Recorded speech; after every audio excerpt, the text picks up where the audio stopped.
Jésus aurait-il pu être un être extraterrestre? Le salut pourrait-il venir non pas des écritures sacrées, mais des ondes radiocosmiques? À une époque où l'humanité vacillait entre la guerre froide et la menace d'un anéantissement nucléaire, un Anglais ordinaire nommé George King a émergé pour proclamer ce que personne n'avait osé imaginer.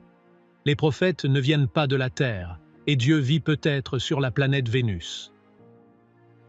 King n'était ni un théologien, ni un philosophe.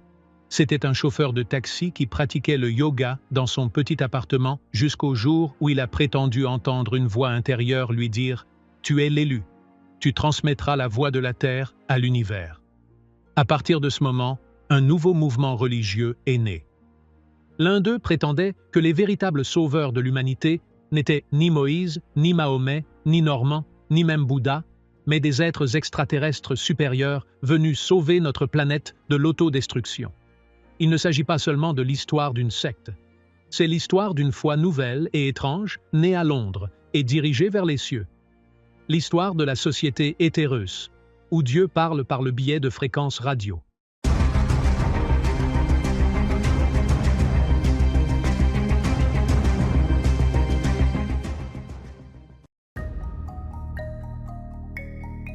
George King est né en 1919 en Angleterre dans une famille modeste et a passé sa jeunesse au milieu des bouleversements laissés par les deux guerres mondiales.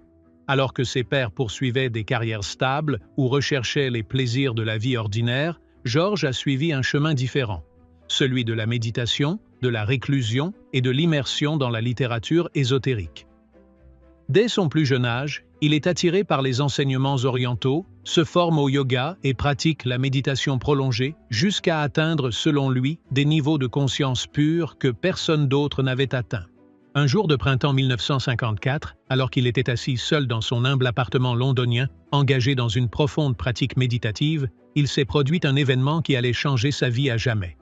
Au milieu du silence, il a entendu une voix intérieure. Contrairement à toute voix humaine et contrairement à une simple pensée surgissant de l'esprit, la voix était claire, commandante et sans équivoque. Prépare-toi. Tu dois devenir la voix de la Terre.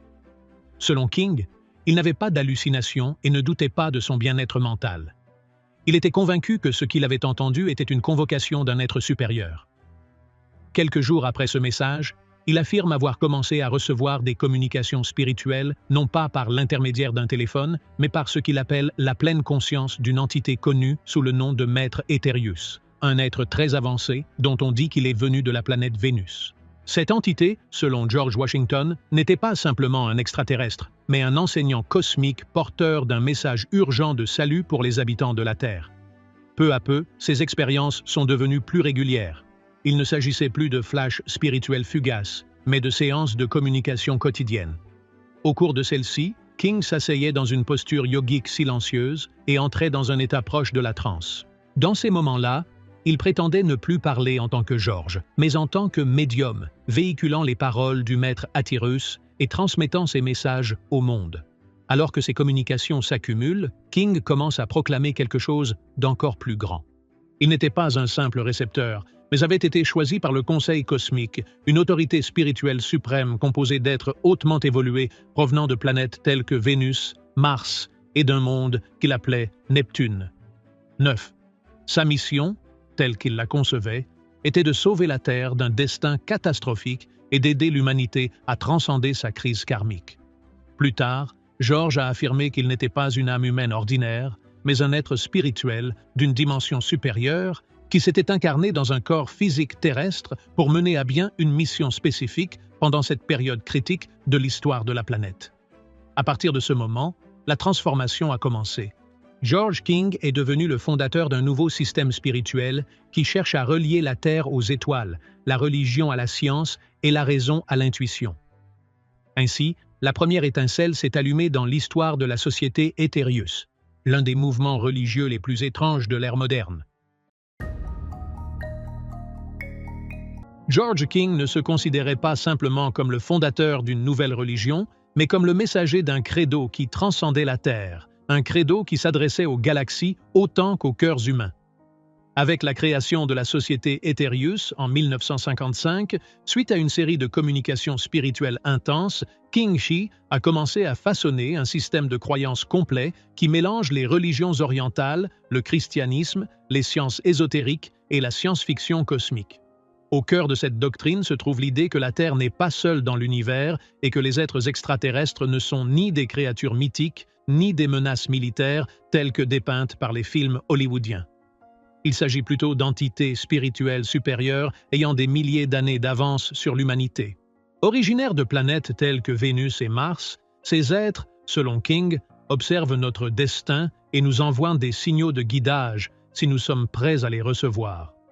Selon King, les plus grands maîtres que l'humanité ait connus, tels que Jésus, Bouddha et Kuan Yin, n'étaient pas originaires de la Terre. Il s'agit de maîtres cosmiques qui se sont incarnés dans des corps humains pour transmettre des enseignements spirituels, puis sont retournés dans leur dimension d'origine.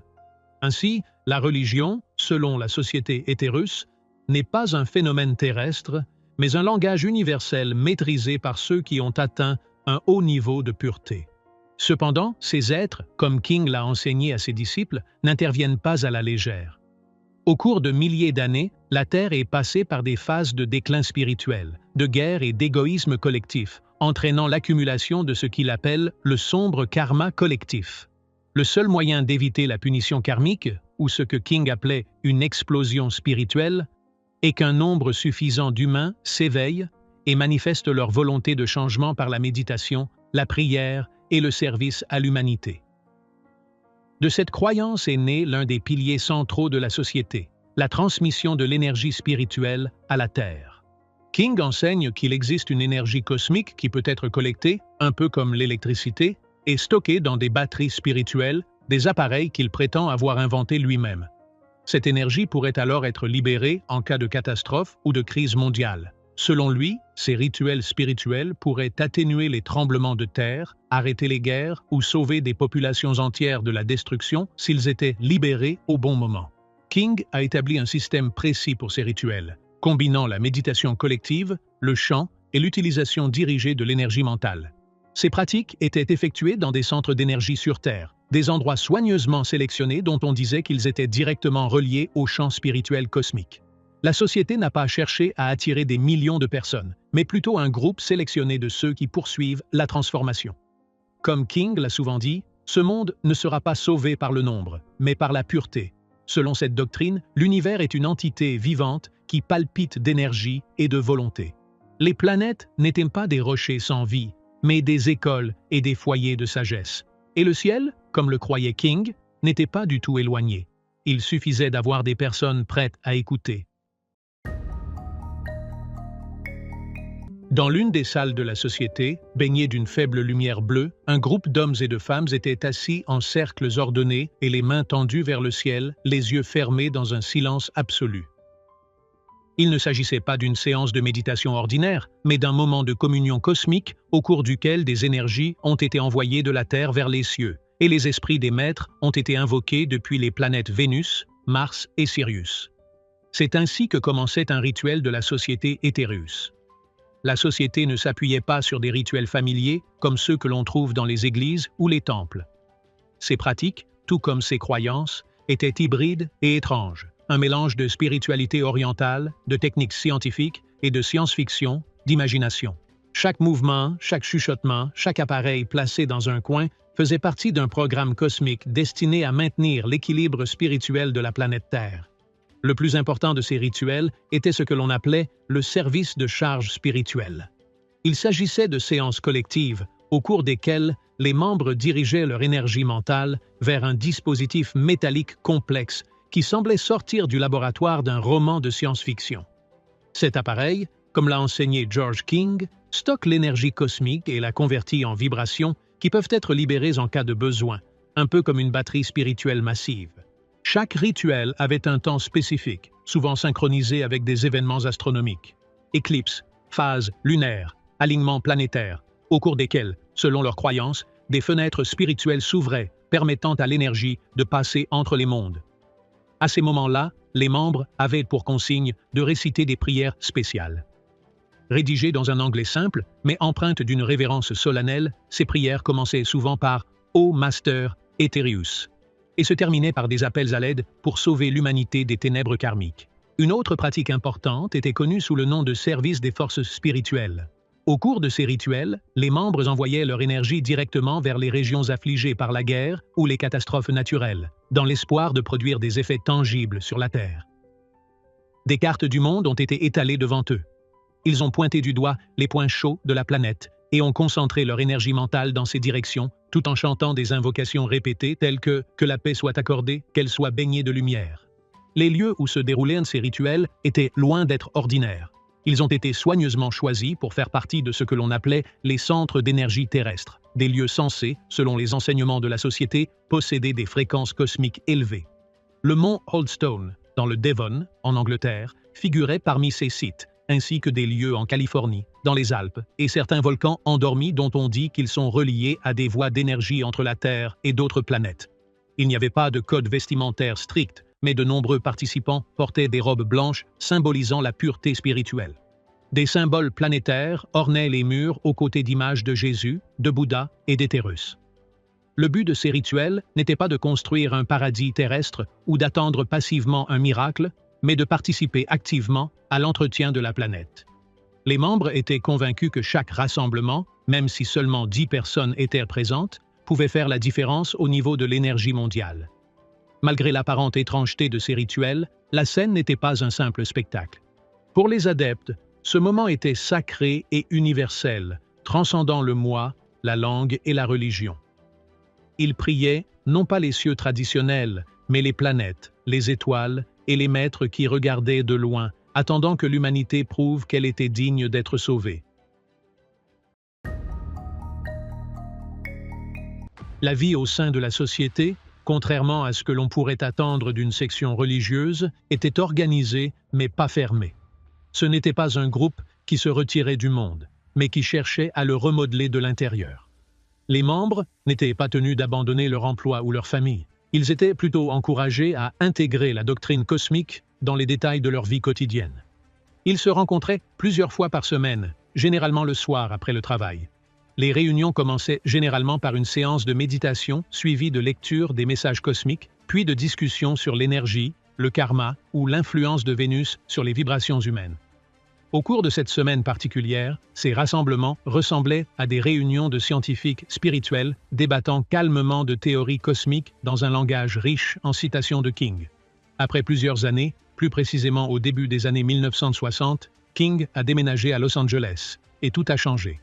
En Californie, la société Ethereus a trouvé un public plus réceptif à ses idées. Un nouveau siège a rapidement été ouvert dans les collines d'Hollywood, surplombant la ville et ses lumières scintillantes, comme s'il surveillait tranquillement de loin le pouls de la planète Terre. Au sein de ce siège, les activités se sont développées.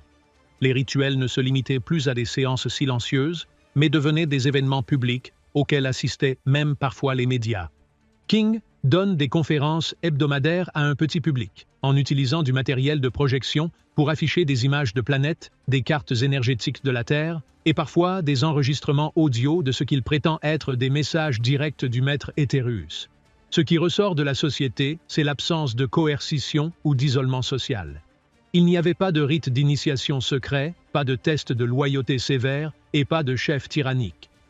King, malgré son rôle central, est présenté comme un instrument et non comme une divinité. Il a constamment insisté sur le fait que les vérités viennent des cieux et non de ma personne. Chaque année, les membres organisaient des voyages en groupe vers ce qu'ils appelaient des lieux de pouvoir spirituel, comme le mont Palomar en Californie ou Holdstone Down dans le Devon, en Angleterre. Là, ils s'asseyaient en cercle, méditaient pendant des heures et rassemblaient l'énergie cosmique censée s'accumuler en ces points géographiques soigneusement choisis. Dans ces moments, les hauts au-dessus des villes, où les nuages frôlent les visages et le vent hurle dans l'immobilité, les adeptes ressentent quelque chose qui transcende la conscience ordinaire.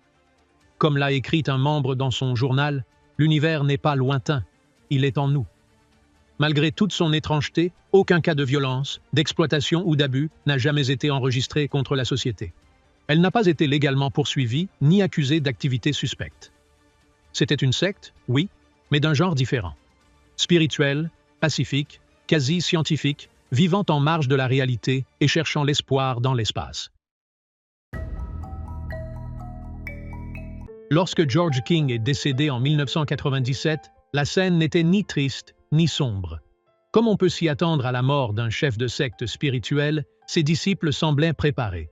Ils ne considéraient pas sa mort comme une fin, mais comme une nouvelle transition pour son esprit, dont on a longtemps dit qu'il n'était pas originaire de ce monde, mais d'une planète lointaine qui avait achevé sa mission et regagné son foyer cosmique. Mais la question demeure. Qu'adviendra-t-il de la société Ethereus après lui? Une secte fondée sur sa voix et ses liens pourrait-elle continuer à exister une fois cette voix disparue? Étonnamment, la société ne s'est pas dissoute. Elle a poursuivi ses activités à un rythme soutenu, conservant son identité même en restant en marge.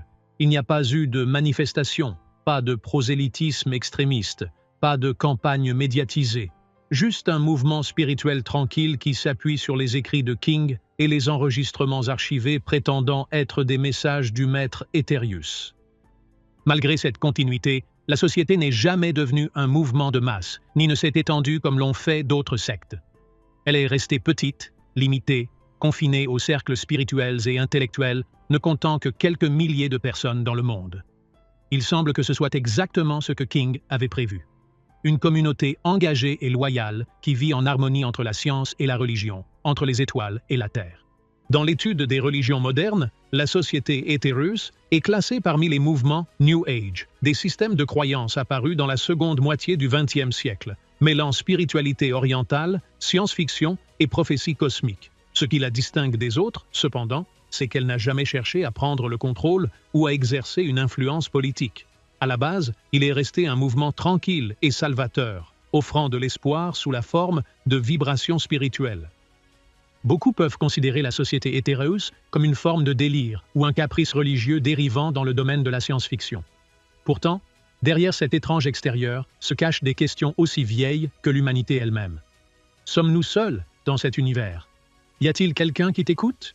En fin de compte, que tu croises au message de Vénus ou que tu considères King comme rien de plus qu'un homme bien intentionné qui a façonné un rêve pour l'adapter à l'échelle de la galaxie, ce qu'il a créé reste une véritable expérience humaine. Une expérience qui suggère qu'aux confins de la folie, il y a une trace de sagesse, et dans les sectes les plus étranges, un fragment de vérité. La société Ethereus, la secte qui croyait que le salut n'était pas un miracle, mais une fréquence cosmique qui attendait quelqu'un prêt à l'écouter.